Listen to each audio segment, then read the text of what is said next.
You know the vibes, the new movement, DJ Drewski. I'm here, of course. And LGN is pulled up. Am I saying it right, LGN? Yeah, absolutely. And I'm sure people get it confused with like LGN. Like, is it abbreviated for something? Nah, it's not. It's my name without the vowels, so it's pronounced the same way. Right. But people say LGN or Elgin, so I take them both. LGN. It's Elgin. That's the right way to say it. So right get it way to say right. When they announced you at the show, I don't know if I did it or he did. Did we say it the right way or we messed it up? I think y'all said LGN. Yeah. But it worked though. It worked though. He messed you up. Either way, though, whether it was pronounced correctly or not, you still won. Absolutely. And I think that's what matters the most. Nah, they figured out who I was Right. at the end of it eventually. So first off, congratulations on that. I appreciate it. Thanks for the platform. Yeah, sure. of course. But we wouldn't have a platform without artists like yourself coming to participate. Yeah. And you went up there on your R&B, like, you had the roses out. I did. Which put on a show. It was helpful. I helped you out you did, too at the end because I almost forgot to give two of them Right. away. Yeah. So you owe me, number one. I did. Okay. I helped your show out. Add it to the list. I guess. But no, like I want people to understand, like when it comes to the music, you're making real R&B music. Yeah, definitely. Right at a time where it's like, especially male R&B, it's not that many new male R&B artists that people are still praising the Chris Browns of the world. You know, we got the Bryson Tillers that are doing very well, but I think there needs to be a focus on male R&B music right now. I don't know how you feel about it. No, but you could speak on like the state of male R&B. Well, I think it's important to recognize the past, right? And, right. I give a lot of credence to Chris Brown's, the Ushers, the Miguels, the R.I.P. D'Angelo. Right. I grew up listening to Stevie Wonder, John Legend, all these like really important R&B pioneers that inform and they kind of drive some of the music I'm making today. Mm-hmm. I like to pull from a lot of different things into it, but at my core I'm a singer. Right. And I just appreciate the fact that somebody like yourself is acknowledging that I am on a very R&B centric kind of sound and vibe. So when I go to the show or I pull up to perform anywhere, like I want to be able to bring that. I want my music to feel familiar, right? Mm-hmm. But I also want it to feel contemporary and something new that not a lot of people get. And I would like to say that at the show that was an experience that some folks had. Right. Because I did a cover for the first song and people were singing along to it, but I put a different spin on it, or the lyrics are like they're not expecting me to sing after I rap. So yeah, it is good to be able to have that shine through. Right. Sure, definitely. As an R&B art, performing R&B music, what is your approach to certain shows like that? The Baseline and BCMG show, because you walk in, it's probably like majority rappers up there, right? Yeah. And now you going up on that stage to sing R&B. Are you like, kind of discouraged in a sense, not in a, in a way of like challenging, but just like I don't know if I even fit here. You know, like how's that approach for you, or do you take advantage of those opportunities? I definitely take advantage of it. One of my favorite quotes is, "You don't worry about fitting in when you custom made." Right. I think my sound is very, very unique in a sense that it can fit in a lot of different places. I haven't met anybody who doesn't like somebody that sounds good. Right. Period. You're right. Yeah. So I like to think, and I carry this with me as I perform, that I know when I go on stage, I'm going to give people a show. It doesn't matter where I'm at. It doesn't matter how many people are in the crowd. It does feel good when there are a lot of rappers, in a sense, because like you are bringing something different. So it's not like people are okay, like what's this guy going to do, or what's this person going to do? Because I've been at shows where I'm just like, all right, this is exhausting, and I know other people have as well. But it takes a lot to get on stage and perform in front of anyone. And then two, when I go to perform, I'm just focused on what I can bring to the table, and this is what I can bring. So it's exciting. It's not discouraging. You definitely always, as an artist, you're like, I hope people fuck with it and vibe with it. But in the end, you go out there and perform. The lights are on. The stage is yours. You do what you do. Absolutely, have to. And speaking of performing, you're about what, like 5 years in when it comes to making music or performing music. Yeah, almost. So it's still fairly new though. 5 years to most artists, like, oh, he's still new. Like, this is new, right? Yeah. What made you decide, like, yo, I'm gonna just start making music? Like, was the family, somebody in your family doing music, friends, people close to you? Yeah. So I've always been able to sing when I was younger. And growing up, and in school, people find out you can sing, and they're all like, "Oh my God!" Like Right. performing at open mics and talent shows. Uh, During COVID, we were all inside and bored. Um, my friends in grad school actually convinced me to. Well, one of my old teammates from undergrad, my friends from grad school, were like, "You should like actually make music, like try to write, try to figure something out, because like you're good at it." And I was like, "I don't know how you're saying I'm good at something I haven't done before." I tried it.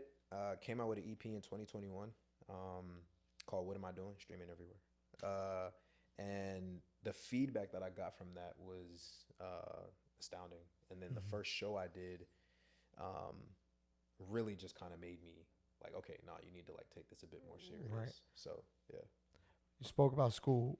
What did you go to school for? I got my undergraduate degree from Drexel. I got that in political science and econ. Got it. And I got my master's in public administration. So something completely separate, not attached to music. Right.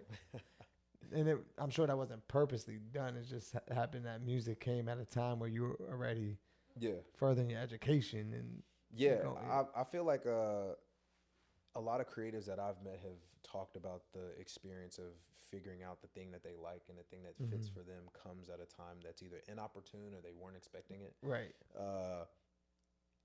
I definitely I'm not going to sit up here and say that I knew I was going to end up doing music, or I knew that like music was going to be for me. I was definitely of the mindset that like I'll figure something out in the corporate world. I'm going to be there doing my thing, and then like I'll pop out at karaoke night once or twice. Right. And just have fun with it. Yeah, but it turned into something that's a bit more intrinsic to the fabric of my upbringing. My parents are huge music heads, so I've like I said, I've grew up listening to a lot of older artists, and I played two instruments in school. Was never in choir, so I was always attached or connected to it at some point. So I do think my friends would be able to tell you that, like, oh, we knew he was going to do it at some point. Right. I'm definitely not. I wasn't jacking it. Right. I wasn't hearing it. But how does the family react now when you graduate? You have degrees. Yeah. And they're like, now you want to do music? Like, what was that response like? I think my parents were the ones who definitely were supportive, but I think in the back of their minds, they're also like, he has his degree, so okay, this is just like maybe a pastime or like something to take his mind off of like work or whatever else. As I started to get more serious with it, they were kind of like, okay, like explain to us how this makes sense. Then they came to a show and they were like, okay, we get it. Right. My sister and my brother supported. My sister actually goes to NYU, and she actually writes and performs with me too. Oh, nice. I'll tell you that she's definitely a better singer than me, but when it comes to performing, we kind of mesh very well. So I've gotten a lot of support from the family for sure. You two have songs together. Yeah, we have 2 songs together. My first EP, she did the background vocals for one of the songs on "Told You," and then "Tell Me," and then on my studio album called "Of Love," she's the first, like on the intro, she's the feature on that. Got it. And then when did that drop? That came out. "Of Love" came out in 2023, March 17th, 2023. And I did a tour when that released. We did like 8 cities. I think I did 2 shows in New York, Seattle, LA, Boston, Austin, Atlanta, Philly. Yeah. When you visit these different markets, do you feel a difference as far as the vibe goes? Like New York, compared to out of New York, basically. Yeah. 'Cause everywhere out of New York, I feel like it's different. Absolutely. The crowd and the vibe is going to be different in Austin versus in New York. The crowd in Atlanta is going to be different than the crowd in New York. The crowd in Seattle and Philly are definitely going to be different. And when I say different, I mean that the other artists that are also performing there are going to be different. Sometimes the numbers are different, right? Because you're going to markets that you may have some people there, but it's not as big as home, right? Right, of course. I definitely wish I did a show in DC because I used to live in DC, so I definitely feel like I missed that opportunity, but it's definitely coming. I was gonna say that's next. Like, absolutely. Is there a new project in the works? So do have some new music that's coming out. Working on trying to do an album, but I actually just dropped a project in April. Got it. A EP called Intermission. So it's my latest project that I'm very very excited about. People to kind of lean into and enjoy. But new music definitely on the way. It's always on the way. Of course, he don't stop cooking up. I You can't. crazy? Like, see that's good luck right there. That means the next project's gonna be a hit. Because it's always love that. it always. And I'm sure you hear it when you listen to some of your music. Like you listen to the first project compared to Intermission, and you're like, damn, I grew a lot. Absolutely, yeah. Right? I look at the sonically what it sounds like. I look at the context of the writing, what I'm able to do with my voice, how I sound. It's always good to be able to see the evolution and the growth. What's even better is when other people recognize it. When you have friends or people that you've never seen before, be like, I went and listened to, Crazy, or I listened to Honesty, or I listened to In My Cup, and I love those songs, but you just sound like you're coming into your own on this. Like, this sounds like you, like, this sounds like LGN, right? So, definitely that progress in that is fruitful, and it just kind of shows that, the work I've been putting in is paying off. How about the modeling careers? How's that doing? Still modeling? You're like the fourth or fifth person this week to ask me about that. I just want to clarify, I am not a model, but my creative director, Storm Cuffle, or Director Thunder, she goes by. She will tell you that she's been trying to turn me into a model for the last however long, maybe year and a half now. So, it's taken off, I'll say, in context, because I've never modeled before. But, I've been doing a lot of collaboration with brands and, getting invited to do a bunch of different stuff that's kind of model adjacent and fashion adjacent. So I'm sure at some point it'll get to the. Yeah, I'm hopefully, I'm going to be on a runway one day. I promise you. Right. Yeah. See, you just got manifested, put it out there. LGN in the building, the new movement. How can they follow you and tap into everything you have going on? Absolutely. All of my socials are lgn.jr. I'm streaming all my music on Instagram. Sorry, I'm streaming all my music on Spotify, Apple Music, YouTube, music videos everywhere.